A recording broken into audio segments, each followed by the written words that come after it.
तो यशवा है मशियाक में मेरा एक बार फिर से आप सबको शब शलोम। यहोवा आप सबके साथ हो, आपको बहुत सारी आशीषें और बरकतें दे। आए हम इज़राइल के लिए, यरूशलेम के लिए प्रार्थना करें कि मेरा यहोवा अब्बा इज़राइल को, यरूशलेम को शलोम की आशीषें दे और इज़राइल की जो खोई हुई भेड़ें हैं वो यशवा है मशियाक के नाम से बचाए जाए और यहोवा उन सबका उद्धार करे यशवा है मशियाक के नाम से, आमीन। तो प्रिय अजीजों, आज हम यहोवा अब्बा की पवित्र हजूरी में हैं, उसकी उपस्थिति में है। और आज जो हम वचन जिस विषय के ऊपर हम गौर करने जा रहे हैं वो विषय है कि कैसे हम यहोवा अब्बा की हजूरी में रहे, कैसी उसकी उपस्थिति में हम चल सकते हैं, उसकी हजूरी में हम कैसे रह सकते हैं। आज हम इस विषय के ऊपर अपना ध्यान केंद्रित करेंगे, इस विषय के ऊपर आज हम सीखेंगे और मैं विश्वास करता हूं कि हम बहुत सारी आशीषों को, बरकतों को अपने जीवन में हासिल करेंगे। जब हम इस विषय के विषय में सीखेंगे तो सच में हम यहोवा की आशीषों को, यहोवा एलोहीम की बरकतों को अपने जीवन में हासिल करेंगे। प्रेज़िसो, तो हम अपने वचन की शुरुआत करेंगे जब हम भजन संहिता 73 वर्स 28 को पढ़ेंगे। भजन संहिता 73 अध्याय उसके 28 वचन को। तो यहाँ पर लिखा है, परंतु एलोहीम यहोवा के समीप रहना यही मेरे लिए भला है। मैंने अदोनी यहोवा को अपना शरण स्थान माना है, जिससे मैं उसके सब कामों का वर्णन करूं। सच में लिखा है कि यहोवा एलोहीम के समीप रहना यही मेरे लिए भला है। सच में आज इंसान सोचता है इसके साथ रहना या उसके साथ रहना, या ये मेरे पास हो या वो मेरे पास हो तो मेरे लिए बहुत अच्छा हो। लेकिन सच में बाइबल ये बयान करती है कि यदि हमें किसी के साथ रहने की ज़रूरत है, यदि किसी के साथ हमारे लिए रहना भला है, तो वो यहोवा के साथ रहना भला है। याद रखें, यहोवा हमेशा हमारे साथ रहता है। उसकी उपस्थिति उसके लोगों के साथ है जो नम्र और दीन है, उन जो खेदित मन के लोग हैं उनके साथ यहोवा रहता है। लेकिन क्या मैं और आप यहोवा के साथ रहते हैं? क्या हम यीशु मसीह के साथ रहते हैं? बहुत डिफरेंस है कि यहोवा हमारे साथ है और क्या हम उसके साथ हैं। यहोवा तो हमारे साथ हो सकता है क्योंकि उसने वादा किया है कि देखो मैं युगों के अंत तक सर्वदा तुम्हारे साथ हूँ। जमीन आसमान टल जाएंगे लेकिन यीशु मसीह के मुख से निकले हुए वचन सर्वदा अटल रहेंगे, वो कभी भी नहीं टलेंगे। लेकिन सवाल ये पैदा होता है कि क्या हम यहोवा के साथ हैं? क्या हम यीशु मसीह के साथ हैं? क्या हम उसके साथ खड़े हैं? जब दुख, तकलीफ, परिस्थितियां हमारे जीवन के ऊपर आती है तो क्या यीशु मसीह तो हमारे साथ है। उसने कहा है कि मैं तेरे साथ हूं, मत डर, मत घबरा। लेकिन क्या मैं और आप यीशु मसीह के साथ हैं? क्या हम उसका हाथ थामे रहते हैं, या तुरंत हम स्वार्थी हो जाते हैं, या तुरंत हम उसकी आज्ञाओं को तोड़कर किसी और का हाथ पकड़ लेते हैं, या तुरंत हम अपने जीभ से चुगली, निंदा, बुराइयां करना शुरू कर देते हैं। जब अय्यूब के जीवन के ऊपर दुख आया, तकलीफ आया, परेशानियां आई, तो क्या हुआ?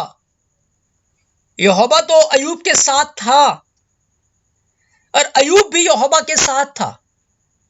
लेकिन जो उसकी बीवी थी उसने क्या किया? उसने कहा यहोवा की निंदा कर, चाहे तू मर ही क्यों ना जाए, फिर तू मर जा। उसने बहुत जल्दी यहोवा का साथ छोड़कर गैर मबूदों का हाथ पकड़ लिया, गैर देवी देवताओं के पीछे चल पड़ी। तुरंत उसने यहोवा का साथ छोड़ दिया और उस परिस्थिति में, उस हालात में वो वफादार नहीं रह पाई। लेकिन अय्यूब ने बहुत बुद्धिमानी से उत्तर दिया कि क्या हम यहोवा के हाथ से जो सुख लेते हैं तो क्या उसके हाथ से दुख ना लें। यहोवा ने अपने बीबी को कहा, तू एक मूर्ख स्त्री जैसी बातें करती है, मूर्ख औरत जैसी बातें करती है। क्या जो यहोवा हमें सुख देता है, हमें सब कुछ देता है, क्या वो हमें दुख दे नहीं सकता? बिल्कुल दे सकता है। उन सारी बातों में अय्यूब यहोवा के साथ रहा, यहोवा के साथ खड़ा रहा। जब हमारे जीवन के ऊपर दुख और तकलीफ और क्लेश और पीड़ाएं आती हैं, क्या हम स्वार्थी हो जाते हैं? हम सिर्फ अपना देखना चाहते हैं, सिर्फ अपना सुख और अपनी ही सारी चीजें देखना चाहते हैं, या हम ये देखना चाहते हैं कि हम हर परिस्थिति में यहोवा एलोहीम तेरे साथ खड़े रहेंगे, हम आपके साथ खड़े रहेंगे। क्या हमने सच में यहोवा को अपना शरण स्थान माना है? क्या हम उसके कामों का वर्णन करते हैं उस समय? क्या उसके भलाइयों का, उसके उपकारों का हम ध्यान करते हैं? या सच में हमारी आंखें बस और बस देता जा और आशीष और बरकत और भरपूरी के ऊपर ही लगी हुई है? आज के विश्वासी, आज के लोग सिर्फ यहोवा से पाना चाहते हैं, वो लेना चाहते हैं, सिर्फ लेना चाहते हैं और कुछ नहीं देना चाहते। स्वार्थी हो गए हैं, उसकी आज्ञाओं को, उसके हुक्मों को मानना नहीं चाहते, उसकी कमांडमेंट्स को मानना नहीं चाहते, और ऐसा करके वो स्वार्थी हो चुके हैं। प्रिय अजीजों, यहोवा एलोहीम हमसे प्यार करता है। याद रखें, जिन बातों के पीछे हम पड़े हुए हैं, जिन बातों को हम मांग रहे हैं, वो हमारे साथ नहीं जाएंगे। वो पल भर के लिए है, वो हमें नाश के गड्ढे में ले जाएंगे। लेकिन याद रखिए, यदि हम यहोवा के साथ खड़े रहे, यदि हम उसके समीप बने रहेंगे, उसकी आज्ञाओं में बने रहेंगे, उसके हुक्मों में बने रहेंगे, यही हमारे लिए भला है। प्रिय यीशु, यदि हम यहोवा को अपना शरण स्थान मानेंगे, यदि हम उसके कामों का वर्णन करेंगे, यही हमारे लिए भला है। कैसे हम उसके समीप रह सकते हैं, कैसे हम उसके साथ रह सकते हैं? यहोवा चाहता है कि हम उसके साथ रहे। तभी उसने अब्राहम को कहा, अब्राहम मेरी उपस्थिति में चल और सिद्ध होता जा।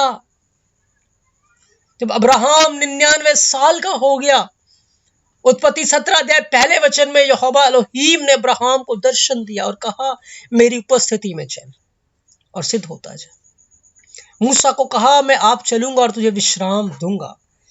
यदि तू मेरे साथ रहेगा तो जो तेरे सारे काम है, जो सारा भाग दौड़ है, सारा काम जो मुझे करना है वो मैंने करना है। मूसा, तू बस मेरी उपस्थिति में बैठा रहे, मेरी आवाज को सुनता रहे, जो मैं कहता हूं वो तू करता रहे। बाकी सारा का सारा जो काम है वो मेरा है, उसे मैंने करना है। मूसा, बस तेरा जो काम है वह यहोवा की उपस्थिति में बैठना, उसकी वचन की पालना करना। बाकी सारा का सारा जो काम है वो यहोवा एलोहीम ने कहा वो मुझे करना है, वो मेरा काम है, मैंने करना है सारा का सारा काम। आज हम बहुत सारी चिंताओं से घिरे हुए हैं, बहुत सारी परेशानियों से घिरे हुए हैं, बहुत सारी समस्याओं से घिरे हुए हैं, और हम जानते हैं हम उन समस्याओं को, हम उन परेशानियों का हल नहीं कर सकते। तभी यीशु मसीह ने कहा, मत्ती 11 अध्याय 28 वचन के अंदर है, गुनाह और बोझ से दबे लोगों मेरे पास आओ, मैं तुम्हें विश्राम दूंगा। मैं तुम्हें विश्राम दूंगा, तुम मेरे पास आओ। आज दुनिया भर की बोझ की गठरी को हम अपने सिर के ऊपर उठाए हुए हैं, अपने सिर के ऊपर उठाए हुए हैं दुनिया भर की, और उन बोझ को, उस परेशानी को हम अपनी सामर्थ से, अपनी ताकत से, कुव्वत से हल नहीं कर सकते। और जिस समस्या को, जिस परेशानी को हम हल नहीं कर सकते, हम रात दिन बस उसके बारे में सोचते रहते हैं कि हम उसको कैसे हल करें, हम उसे कैसे, उससे पीछा छुड़ाएं, कैसे हम उसका समाधान करें। लेकिन जो हम कर सकते हैं हम वो नहीं करते, और जो हम नहीं कर सकते हम उसके विषय में रात दिन सोचते रहते हैं, रात दिन उसके ऊपर टेंशन लेते रहते हैं। तभी यीशु मसीह ने कहा, ऐसा परिश्रम करने वालों और बोझ से दबे लोगों मेरे पास आओ, मैं तुम्हें विश्राम दूंगा, मैं तुम्हें शांति दूंगा। तुम सारे बोझ को ना, अपनी सारी चिंता को मुझे दे दो, अपनी सारी तकलीफ को मुझे दे दो, क्योंकि मनुष्य का हृदय मेरे हाथों में है। जिस यहोवा एलोहीम ने आकाश और पृथ्वी को बनाया, वो हमारे लिए हर नामुमकिन चीज को बनाने की सामर्थ रखता है। उसने कहा, मेरा जुआ अपने ऊपर उठा लो, और मुझसे सीखो, क्योंकि मैं मन में नम्र और दीन हूं। तुम अपने मन में शांति पाओगे, आराम पाओगे। कब? जब तुम मेरे बोझ को ले लोगे। यहोवा का बोझ क्या है? उसकी आज्ञाओं का पालन करना, उसके वचन को पढ़ना, प्रार्थना करना। जब हम अपने मन को यहोवा के बोझ से भरेंगे, प्रार्थना के बोझ से भर लेंगे, वचन को पढ़ने के बोझ से भर लेंगे, स्तुति आराधना करने के बोझ से भर लेंगे, तो याद रखे, फिर जो हमारा बोझ है ना, वो यहोवा एलोहीम उठा लेगा। यहोवा उठा लेगा, क्योंकि यीशु मसीह ने कहा मेरा बोझ हल्का है, मेरा बोझ सहज है, उसको तुम उठा सकते हो। लेकिन जिस गठरी को हमने उठा रखा है, वो गठरी हमें यहोवा के साथ रहने नहीं देती। प्रिय अजीजों, जिस बोझ के नीचे हम दबे हुए हैं, वो बोझ हमें यहोवा की हजूरी में रहने नहीं देता। वो बोझ हमें यीशु मसीह की उपस्थिति में रहने नहीं देता। प्रिय अजीजों, वो नहीं रहने देता हमें, क्योंकि वो बार बार हमें उसके मार्गों से भटका देता है। वो बोझ हमें माफ नहीं करने देता, वो बोझ हमें प्यार करने नहीं देता, वो बोझ हमें क्षमा करने नहीं देता, वो बोझ हमें दया करने नहीं देता, वो बोझ हमें साथ रहने नहीं देता। वो बोझ हमें स्वार्थी बना देता है, वो बोझ हमें अंधा बना देता है, वो बोझ हमें लालची बना देता है, वो बोझ हमारी आंखों को फोड़ देता है, वो बोझ हमारे अंदर के आत्मिक इंसान को खत्म कर देता है, बोझ हमें नरक के गड्ढे में उतार देता है। प्रिय अजीजों, वो बोझ याद रखें, यदि हमारे जीवन में यहोवा ने कोई बोझ रखा है, वो प्रार्थना करने का बोझ है, वो वचन को पढ़ने का बोझ है, वो आराधना करने का बोझ है, वो स्तुति करने का बोझ है। और आज 100% विश्वासी इस बोझ से बाहर भाग रहे हैं और वो अपनी गठरी को उठाकर घूम रहे हैं और वो स्वर्ग के राज्य से दूर है। प्रिय यीशु, उनके मन के अंदर इस बात का बोझ नहीं है कि मैं वचन को तोड़ रहा हूं, मैं अनआज्ञाकारी कर रहा हूं, मैं गुनाह कर रहा हूं, मुझे इन बातों से भागना है, मुझे इन बातों से बचना है। इन बातों का बोझ नहीं, पर बोझ सिर्फ अपने अभिलाषाओं को पूरा करने का है, बोझ सिर्फ अपनी चीजों को पूरा करने का है। यही बोझ तले आज वो दबे हुए हैं। प्रिय यीशु, और सच में हम भी इस बोझ के नीचे हैं और आज हमें इस बोझ से आजाद होने की जरूरत है। जब आज हम इस गठरी को यीशु मसीह के ऊपर डाल देंगे कि यीशु मसीह, आपने वादा किया है जंगल में शेर के बच्चे भूखे रह सकते हैं, लेकिन आपके खोजियों को किसी भली वस्तु की घटी नहीं होगी। आज हम इस बोझ को यीशु मसीह के ऊपर डाल देंगे कि आप मेरे शरण स्थान, आप मेरे रहने के घर हैं, आप मेरी छत हैं, आप मेरे घर हैं, आप मेरे लिए सब कुछ है। अपने सारे बोझ को उसके ऊपर डाल देंगे। बस हम उस बोझ को उठा लेंगे जिस बोझ के विषय में यहोवा चाहता है, जिस बोझ को वो चाहता है कि हम उठाएं, वो प्रार्थना का करने का बोझ है। याद रखें, जब यहोवा एलोहीम ने मूसा को बुलाया कि जा मेरे लोगों को मिस्र से निकालना है, तुझे एक बहुत बड़ी रिस्पॉन्सिबिलिटी, एक बहुत बड़ा काम यहोवा मूसा के कंधों पर देना चाहता है। लेकिन याद रखें, ये बड़ा काम, एक बड़ी रिस्पॉन्सिबिलिटी मूसा को खुद नहीं करना। मूसा इजरायलियों को मिस्र से निकाल कर नहीं लेके आएगा, या मूसा उनको अपनी गोद में लेकर नहीं आएगा, या मूसा फैरो से जाके लड़ाई नहीं करेगा, या मूसा आगे मार्ग में जितने शत्रु आएंगे उनसे लड़ाई नहीं करेगा, या मूसा लाल समुंदर को दो भाग नहीं करेगा, या मूसा कोई बड़े बड़े कार्य नहीं करेगा। लेकिन काम करने का जो सारा जिम्मा है वो स्वयं यहोवा का है। यहोवा तो मूसा को क्या बोझ दे रहा है कि जो मैं तुझे कहता हूं वो तुझे सुनना है, जो मैं तुझे कहता हूं वो तुझे करना है, तुझे मेरी उपस्थिति में रहना है। मूसा, मैं तेरे साथ होकर लोगों से बातचीत करूंगा। और बिल्कुल मूसा ने वो काम किया। वो इजरायलियों को गोद में उठाकर लेकर नहीं आया, लेकिन वचन बयान करता है यहोवा एलोहीम ने इजरायलियों को अपने गोद में उठा लिया। यहोवा एलोहीम ने लाल समुंदर को दो भाग कर दिया। यहोवा एलोहीम ने मिस्र के ऊपर 10 महामारियों को भेज दिया। यहोवा एलोहीम ने पत्थर से, चट्टान से पानी निकाला। यहोवा एलोहीम ने इस्राएलियों के लिए सारे युद्धों को लड़ा। मूसा का रोल क्या था? मूसा का काम क्या था?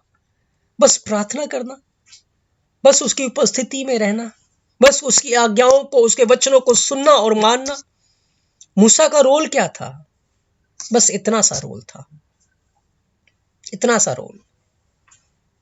जब वो पहाड़ के ऊपर बैठ के प्रार्थना कर रहा था, अपने हाथों को उठा रहा था, इजरायली लोग जीत रहे थे, यहोशू युद्ध को जीत रहा था। और जैसे ही उसके हाथ नीचे की तरफ आ रहे थे, इजरायली लोग हार रहे थे। जैसे ही हाथ ऊपर है, इजरायली लोग जीत रहे थे। जैसे हाथ नीचे जाते थे, इजरायली लोग हार रहे थे। मूसा क्या कर रहा था? सिर्फ वर्शिप कर रहा था, सिर्फ आराधना कर रहा था, सिर्फ प्रार्थना कर रहा था। जंग कौन लड़ रहा है? वो यहोवा लड़ रहा है। याद रखें, आज हमारे जीवन में बहुत सारे जंग चल रहे हैं, बहुत सारी लड़ाइयां चल रही हैं। हमारे मन के अंदर बहुत सारे जंग चल रहे हैं। हम अपनी सामर्थ्य से, अपनी कुव्वत से, अपनी ताकत से उन सारी चीजों को नहीं कर सकते। प्रिय अजीजों, वो सारी चीजें हमें यीशु मसीह से दूर लेकर चली जाएंगी, यीशु मसीह से दूर कर देंगी। हमें उसकी उपस्थिति में रहने नहीं देगी, हमें प्रार्थना करने नहीं देगी, हमें वचन पढ़ने नहीं देगी, हमें आराधना करने नहीं देगी। वो हमें यहोवा से दूर ले जाएगी।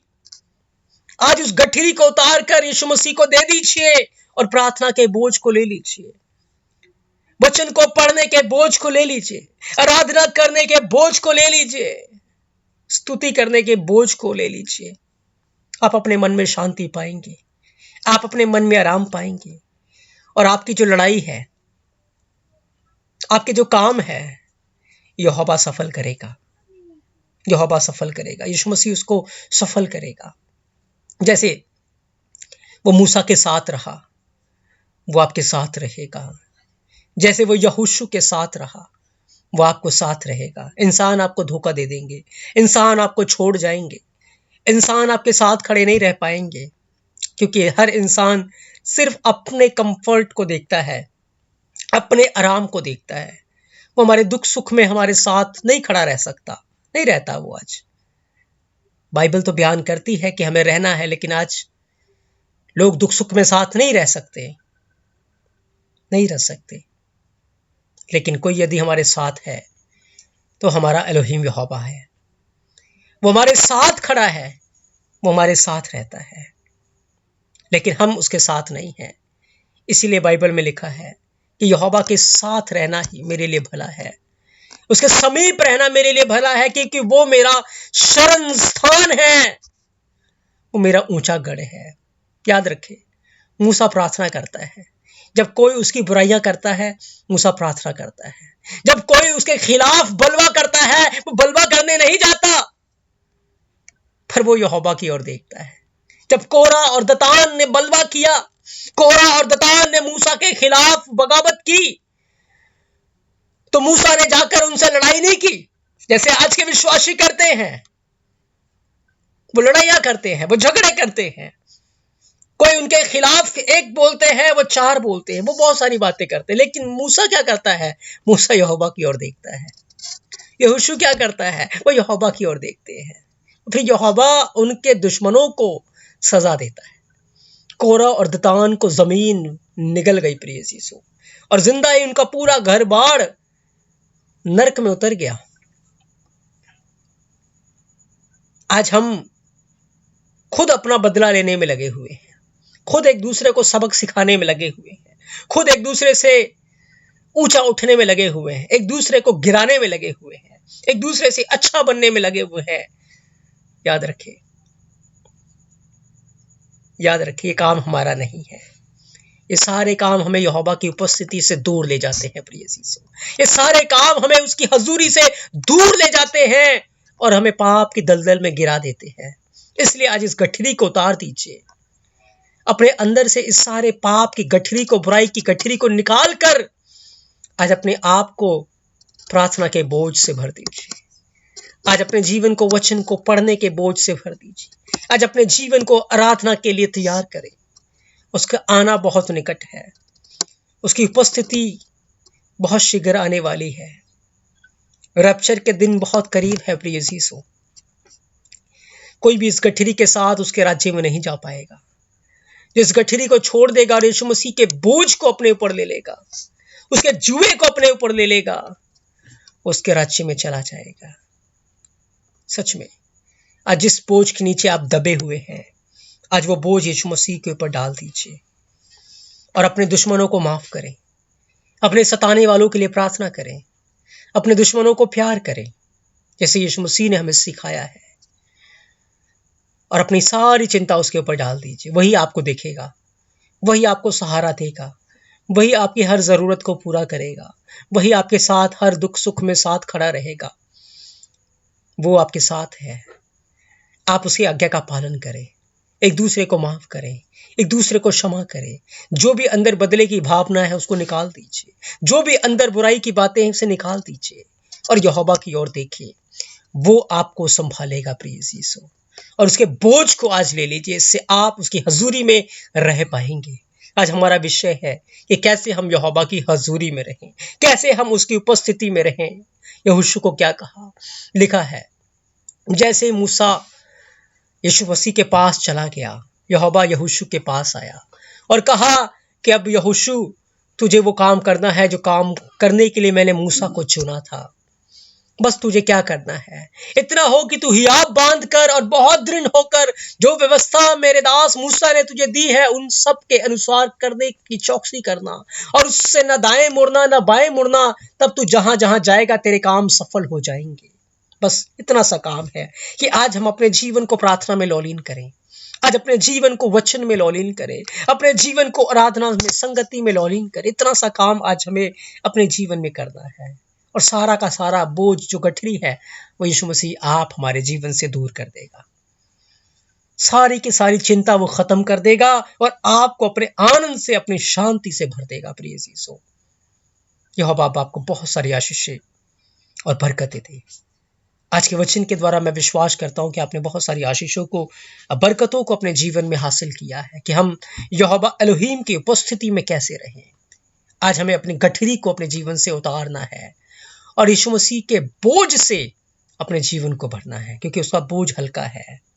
यहोशू ने क्या किया, यहोशू सारा सारा दिन रात तंबू में गुजारता था, यहोशू प्रार्थना में रहता था, यहोशू आराधना में रहता था, और सारी लड़ाइयां, सारे काम करने वाला यहोवा का दूत था जो उसके आगे आगे चल रहा था। ऐसा ही वो हमारे लिए भी करेगा। कब करेगा? जब हम प्रार्थना में रहेंगे, जब हम आराधना में रहेंगे, जब हम शिक्षा में रहेंगे, जब हम उसकी उपस्थिति में चलेंगे, और वो हमें सिद्ध बना देगा प्रिय यीशु। मेरा यहोवा अपने इस पवित्र वचन के द्वारा आपको बहुत सारी आशीषें और बरकतें दे। आमीन।